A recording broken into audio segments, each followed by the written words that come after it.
Bonjour à tous, on se retrouve pour la dernière partie du top 12 en Champagne.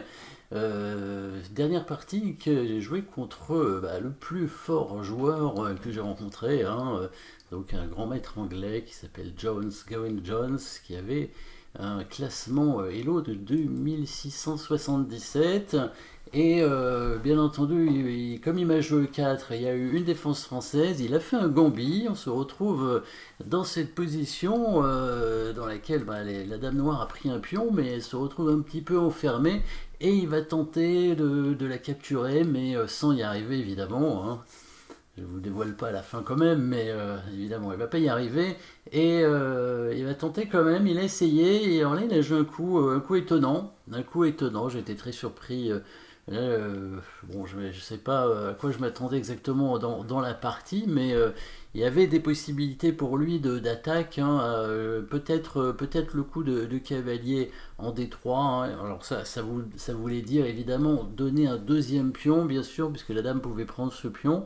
C'était, je pense que le coup que j'attendais plutôt, le cavalier en D3, là j'aurais pris le pion, et après le cavalier qui pouvait essayer de s'infiltrer sur l'aile roi pour essayer d'attaquer le roi noir qui est un peu ouvert, évidemment, avec la colonne qui s'est ouverte. Il y a eu un pion doublé, ici il y a un pion qui a pris.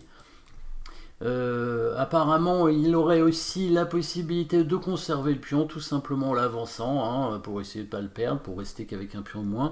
Les noirs qui sont quand même pas très très bien développés, donc il y avait quand même de l'initiative pour lui et du contre-jeu pour le pion. Un coup très surprenant de la part d'un joueur à presque 2700 Elo. Il joue Dame D3. Dame D3, bon, qui a l'air d'être un coup assez normal en première vue. On vient déplacer la dame pour la rapprocher un petit peu, peut-être faire tenter de l'amener vers le roi noir, peut-être faire un échec ici devant le roi. Et ici, j'avais prévu ce coup et je me suis dit, tiens, si je joue ça, je peux faire une petite combinaison et c'est ce qui va arriver, petite combinaison que vous pouvez trouver avec les noirs, bien sûr. Un coup qui va gagner un deuxième pion et pas n'importe lequel quand même, puisque vous pouvez mettre la pause, bien sûr, comme toujours. On va gagner le pion central ici et on va prendre le pion en D4 avec le cavalier.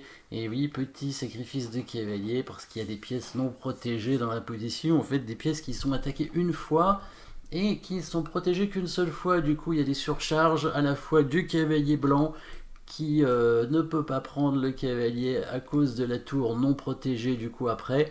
Et si c'est la dame qui prend, c'est le coup qu'il a joué, cette fois c'est le fou qui se retrouve non protégé. Alors évidemment je me suis méfié quand même parce que je me suis dit peut-être qu'il avait prévu le coup et qu'il voulait jouer le fou en D1 dans l'idée si le cavalier prend le cavalier ici, créer une menace discrète bien sûr avec la batterie fou et dame pour menacer mat directement, mais il y avait le coup de pion de 2 cases qui avance pour bloquer. Et si il prend en passant, la fameuse prise en passant, bien entendu, il y a la tour maintenant qui peut se mettre en F7 pour défendre le pion. Et l'attaque est parée, tandis que le pion en F6 va être récupéré très rapidement. Les blancs peuvent même pas récupérer leurs pièces puisqu'ils ont leur tour attaqué. Si, ils peuvent peut-être faire tour B1 quand même pour attaquer la dame, pour récupérer le cavalier. À ce moment-là, il y a plusieurs options, mais on pourrait tout simplement prendre le pion avec la dame. Et on resterait, il peut récupérer le cavalier, on resterait quand même avec deux pions d'avance. Donc là par contre, la position des blancs est vraiment pas bonne du tout. Il n'y a plus beaucoup d'attaques, je pense, dans la partie. Donc finalement, il a choisi de prendre le cavalier avec la dame. La dame a pris le fou.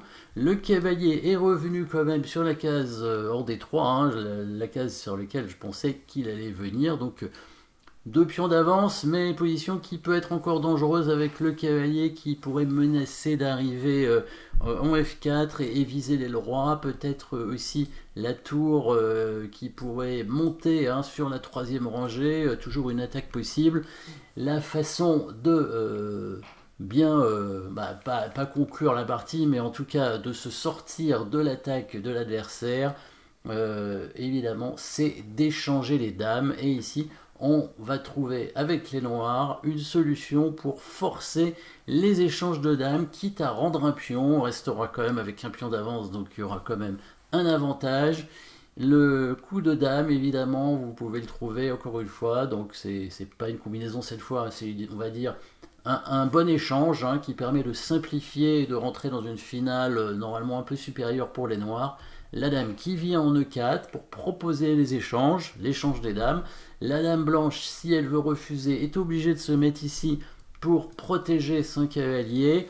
Et là, deuxième coup de dame qui va permettre, qui va forcer cette fois l'échange de dames en se mettant ici avec la dame en C4. On attaque les deux cavaliers en même temps et du coup la dame blanche ne peut pas s'enfuir. Elle va être obligée de prendre parce que sinon un cavalier est perdu, voilà, et après l'échange des dames, les blancs n'ont plus d'attaque, ici il a proposé nul, bon, que j'ai accepté parce que c'était la dernière partie, je commençais à fatiguer, et bon, je pense qu'il y a quand même un petit avantage pour les noirs, il y avait de quoi continuer, mais c'était quand même pas si simple non plus, puisqu'il y avait quand même des pions doublés un peu faibles, et puis même s'il n'y a plus les dames, le roi noir est un peu en danger. Voilà, petite combinaison contre un joueur presque de 1700 Elo, donc c'est toujours agréable à faire. Merci d'avoir suivi cette petite partie et puis à très bientôt.